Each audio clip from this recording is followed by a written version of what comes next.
बिस्मिल्लाहिर्रहमानिर्रहीम, अस्सलाम वालेकुम नाजरीन, मैं हूं बाबर हयात और आप देख रहे हैं 24/7 उर्दू न्यूज पर होम एक्सपेंस के ताबुन से बाबर हयात शो। नाजरीन, पाकिस्तान और न्यूजीलैंड के दरमियान अब मोस्ट अवेटेड सेमीफाइनल के हवाले से खबरें आ रही हैं और सेमीफाइनल से पहले आईसीसी ने पाकिस्तान के साथ हाथ कर दिया है। क्या किया है आईसीसी ने पाकिस्तान के खिलाफ, के जिसपे क्रिकेट के जो शायकीन हैं, पाकिस्तान के जो क्रिकेट फैन हैं, वो थोड़ा परेशान होना शुरू हो गए हैं कि यार ये हमारे साथ क्या किया आईसीसी ने और ऐसा क्यों किया है।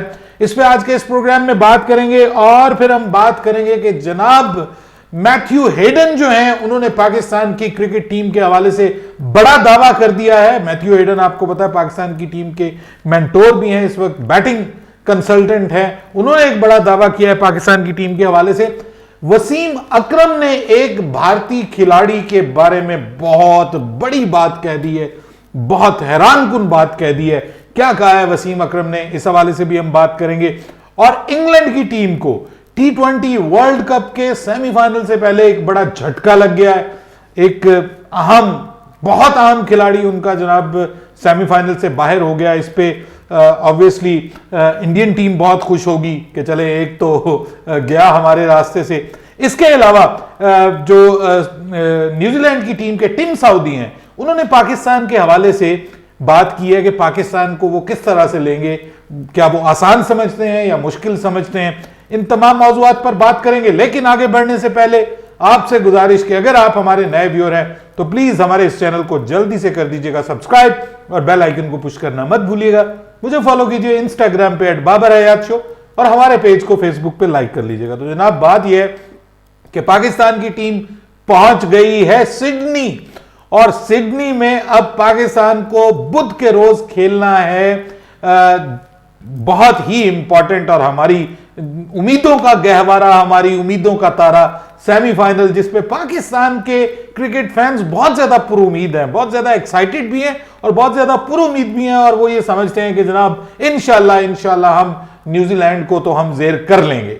बहरहाल ये इतना आसान नहीं है। ऑब्वियसली न्यूजीलैंड इस टूर्नामेंट की अब तक अगर आप कहें कि बेहतरीन टीमों में से एक टीम है और ऑब्वियसली जो केन विलियमसन है, उनकी कप्तानी भी इतनी बुरी नहीं है। हालांकि वो खुद इस वक्त जो है ना वो टिम्बा बबूमा बने हुए हैं अपनी टीम के लिए और वो भी बहुत आहिस्ता आहिस्ता खेलते हैं। जितने भी कप्तान है ना, वैसे सब कप्तानों को इस वक्त समझ लेंगे सारे कप्तान ऑलमोस्ट आउट ऑफ फॉर्म है। इसमें अगर हम कहें कि जो अब हमारा सेमीफाइनल्स और फाइनल्स का मरहला स्टार्ट होने वाला है, तो उसमें जो 4 कप्तान है, उसमें 3 कप्तान तो ऐसे हैं कि जो बिल्कुल जिसको, बल्कि 2 कप्तान आउट ऑफ फॉर्म है। तीसरा भी जो मतलब केन विलियमसन है, वो भी बस ठंडा मिठाई है।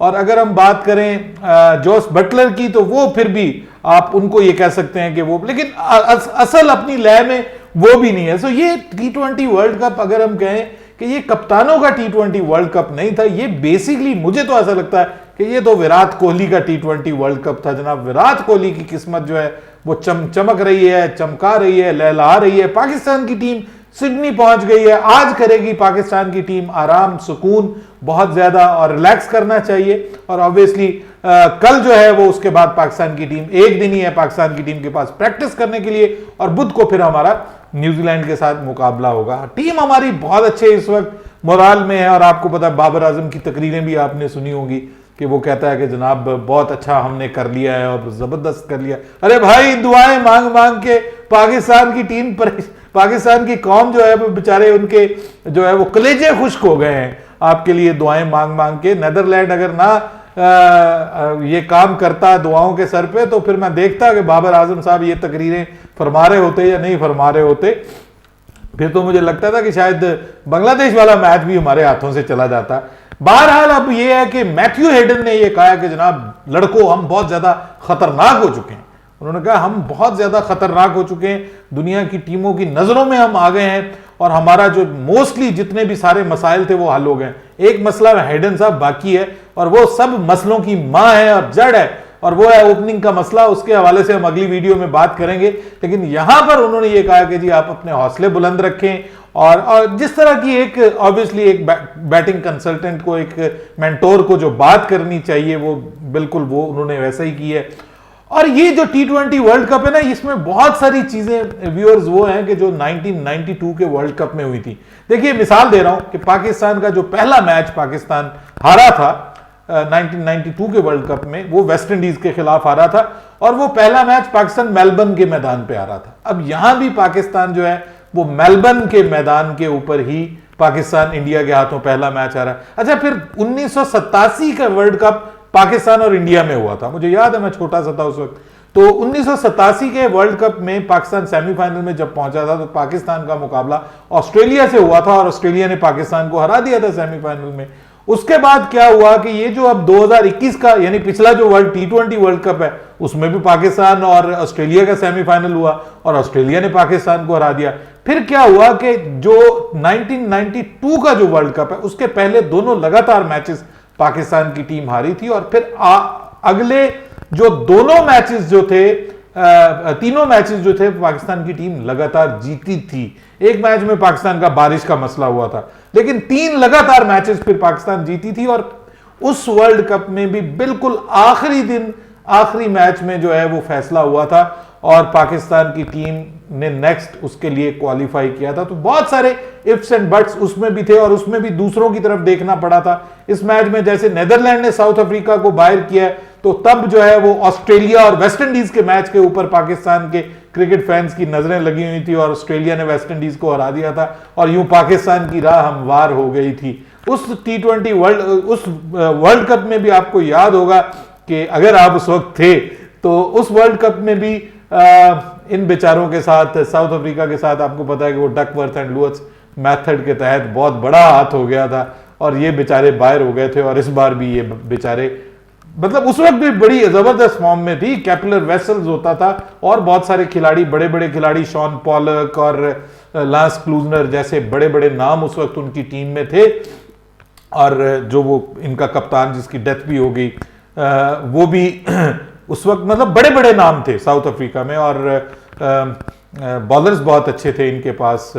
तो ये टीम उस वक्त भी बड़ी जबरदस्त फॉर्म में दिखाई दे रही थी, लेकिन अनफॉर्चुनेट उस वक्त भी इनके साथ हुआ था। बहुत सारी चीजें हमारे साथ कॉमन है, लेकिन ये जो चीज हुई है ना जी, अभी लेटेस्ट बताया गया कि जो अंपायर्स है ना, उनका ऐलान कर दिया गया है, अंपायर्स और मैच रेफरीज का ऐलान कर दिया गया है अगेंस्ट जो पाकिस्तान का सेमीफाइनल है उसके लिए, इंडिया के सेमीफाइनल के लिए।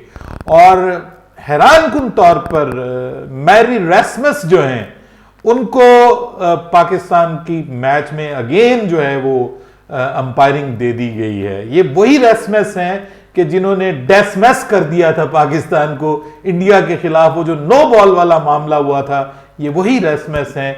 और ये इनको पाकिस्तान के मैच में एक मुतनाज़ा अंपायर है, ऑब्वियसली इनके ऊपर बहुत बड़ा तनाज़ा बाद में सोशल मीडिया में रहा और पाकिस्तान के अगेंस्ट इन्होंने फैसले दिए थे। तो आई थिंक सो कि आईसीसी जो है ना, बाज़ औक़ात जानबूझ के ऐसी हरकतें करती है कि ताकि ज्यादा से ज्यादा चीजें जो है वो मीडिया में आए, सोशल मीडिया में आए, एक हाइप क्रिएट होती है, एक आप उसको कहते हैं कि रैंकिंग, रेटिंग मिलती है कि जनाब बहुत बात हो रही है, ये हो रहा है, वो हो रहा है। अब हमारे पास एक, हम जैसे लोगों के पास भी एक आ गया, मेन स्ट्रीम मीडिया पे भी बात हो रही है कि यार ये कहीं इसमें कोई 2 नंबरी तो नहीं है, कहीं फिर अंपायर के जरिए तो कोई फैसला करवाने का मकसद नहीं है, कहीं ये तो नहीं है कि पाकिस्तान अगर कुदरत के निजाम के तहत सेमीफाइनल में पहुंच गया है तो ये ना हो कि कहीं आईसीसी नहीं चाहती थी पाकिस्तान को पहुंचाना और अब ये ना हो कि अंपायरिंग के जरिए पाकिस्तान को सेमीफाइनल से बाहर कर दिया जाए। तो ये इस किस्म की बातें फिर होती हैं। हालांकि मैं ये समझता हूं कि अगर पाकिस्तान ठीक खेले और अच्छे तरीके से खेले तो आखिर तक ना लेके जाए मैच को, जरूर आपने तरा कटना होता है लोगों का, जरूर आपने जो है वो लोगों के दिलों को धड़काना होता है। देखिए बाय द वे बहुत ज्यादा एहतियात की जरूरत है। जो कार्डियक पेशेंट्स हैं, जो हार्ट के पेशेंट्स हैं, उनको हाई ब्लड प्रेशर के पेशेंट्स, भाइयों बहुत एहतियात से आपने ये मैचेस अब देखने हैं, क्योंकि अब ये टोटल समझ लें कि 3 मैचेस रह गए हैं, पाकिस्तान को सिर्फ 2 मैचेस जीतने हैं और पाकिस्तान की टीम जो है वो T20 वर्ल्ड कप की फातेह बन सकती है। और इसीलिए लोग सोशल मीडिया पे इस वक्त 1992 के साथ इसको अटैच कर रहे हैं। और किसी एक हमारे सियासतदान है ख्वाजा आसिफ साहब, उन्होंने तो ट्वीट कर दिया है कि अगर पाकिस्तान ये T20 वर्ल्ड कप जीत गया तो 2048 में बाबर आजम पाकिस्तान के कप्तान होंगे, पाकिस्तान के वजीर आजम होंगे। हाँ नहीं, कप्तान तो उस वक्त तक हो नहीं सकते। यानी वो कह रहे हैं कि अगले 28 साल बाद जो है वो दुनिया देखेगी कि बाबर आजम जो है वो कहेंगे मैं भाई वर्ल्ड कप लेके आया था, तो अब मुझे कप्तान बनाओ। ये बहरहाल ऑन द लाइटर नोट बात हुई है, लेकिन ये बात है तो सही टेंशन वाली सर, ये टेंशन वाली बात तो है। बहुत सारे लोग इस पे बात करते हैं कि जनाब ये होना नहीं चाहिए, आईसीसी को वैसे इस तरह के पंगे नहीं लेने चाहिए, लेकिन लेती है आईसीसी पंगे, और पता नहीं किसके कहने पे लेती है। बहरहाल वसीम अकरम जो है he is in love with Surya Kumar Yadav. वो कहते हैं ये तो लगता है किसी और सियारे से आया, ये किसी और प्लेनेट की पैदावार है। देखिए मैं बजाते खुद मैं उस लड़के को बहुत पसंद करता हूं, और उसकी बुनियादी वजह पता क्या है? उसकी बुनियादी, ये अलग बात कि वो पाकिस्तान के खिलाफ नहीं चला अभी तक, और उम्मीद है कि इंशाल्लाह चलेगा भी नहीं, लेकिन दिन के खिलाफ वो चलता है, कमाल चलता है। और क्या कमाल, जो मुझे सबसे उसकी चीज पसंद है ना, वो डेयरिंग एटीट्यूड है। वो डेयरिंग एटीट्यूड है उसका, वो घबराता नहीं है, वो रियल मीनिंग में आंखों में आंखें डाल के बगैर खौफ के फियरलेस क्रिकेट खेलता है।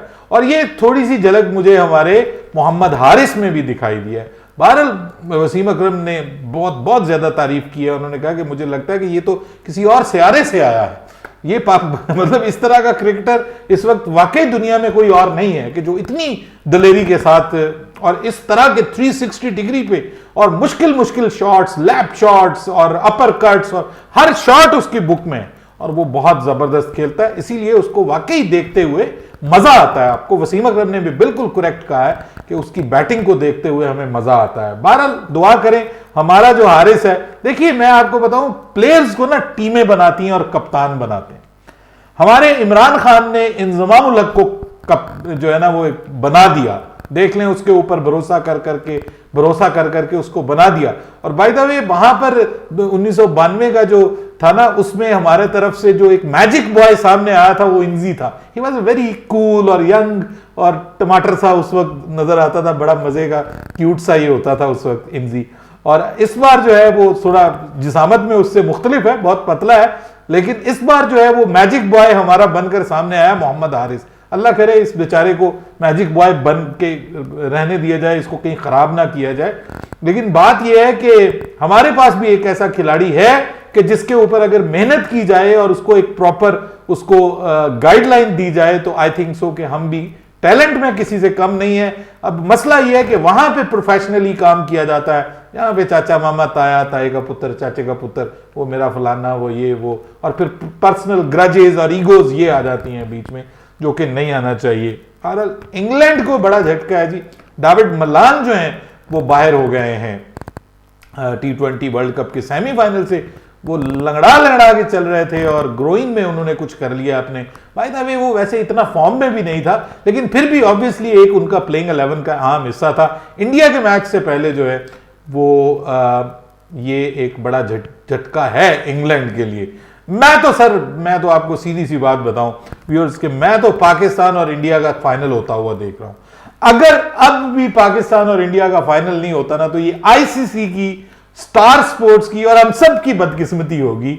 उसकी वजह यह है कि जाहिर बात है आईसीसी को जो है वो बहुत ज्यादा फायदा होगा इस फाइनल का, पैसों के हिसाब से, कमर्शियली और इसके अलावा 10 स्पोर्ट्स जो है उनको, 10 स्पोर्ट्स नहीं कह रहा हूं, स्टार स्पोर्ट्स जो है ऑब्वियसली उनको भी, क्योंकि वो इसके ब्रॉडकास्टर्स हैं, तो उनको तो जो पैसे मिलेंगे एड्स के, सेकंड्स के हिसाब से, वो जो है वो लाखों रुपए कमाएंगे।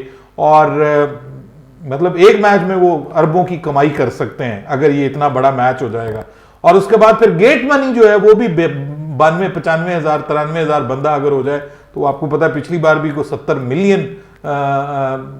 मिलियन डॉलर की, कुछ 70 लाख डॉलर की कमाई जो है वो इनको हुई थी पाकिस्तान और इंडिया के मैच से। तो ये तो मुझे अब होता हुआ दिखाई दे रहा है। लेकिन रोहित शर्मा इतने कॉन्फिडेंट नजर नहीं आ रहे। वो कह रहे हैं कि ये बड़ा हाई प्रेशर मैच होगा। असल इम्तिहान रोहित शर्मा की कप्तानी का है। देखिए मैं ये समझता हूं कि रोहित शर्मा अगर इंडिया को यहां पर लीड कर गए तो रोहित शर्मा पक्के कप्तान हो जाएंगे, और अगर वो फाइनल तक इंडिया को ले आए तो वो ऑब्वियसली इंडिया के अगले पक्के कप्तान हो जाएंगे। फिर जो उनकी कप्तानी के ऊपर अभी डाउट्स हो रहे हैं ना, शायद वो खत्म हो जाए। ऐसा ही शायद मामला बाबर आजम के साथ भी हो जाए कि अगर पाकिस्तान T20 वर्ल्ड कप का सेमीफाइनल जीत के फाइनल तक पहुंच गया और फाइनल में अगर जीत गया तो फिर तो सर उसको हिलाना ही मुमकिन नहीं रहेगा, तो वो बहुत स्ट्रॉन्ग कप्तान हो जाएगा। और अगर वो जीतते नहीं भी हैं, सेमीफाइनल जीत जाते हैं, तो फिर भी कुछ ना कुछ हो जाएगा। अगले प्रोग्राम में बड़ी इंपॉर्टेंट हमने डिस्कशन करनी है रिगार्डिंग पाकिस्तान प्लेइंग 11। और वेदर की जहां तक बात है, जाते जाते आपको बता दूं कि परेशान होने की जरूरत निश्ता।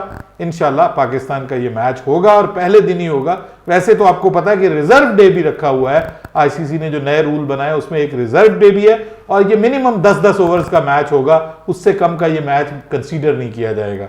और हाँ, अगर ये दोनों दिन मैच नहीं हो पाता तो फिर पाकिस्तान के लिए बुरी खबर ये है कि फिर, क्योंकि पाकिस्तान ग्रुप में जो है वो दूसरे नंबर पे है, तो पाकिस्तान जो है वो फिर ये मैच हारा हुआ तस्वुर होगा और फाइनल में न्यूजीलैंड चली जाएगी। और अगर फाइनल वॉश आउट हो जाता है, हालांकि उसके लिए भी एक रिजर्व डे है, दोनों दिनों में नहीं हो पाता, तो कोई भी टीम चैंपियन नहीं होगी, ट्रॉफी शेयर हो जाएगी दो टीमों के दरमियान। अपनी राय दीजिएगा कमेंट सेक्शन में। बाबर हयात को इजाजत दीजिएगा। अल्लाह हाफिज।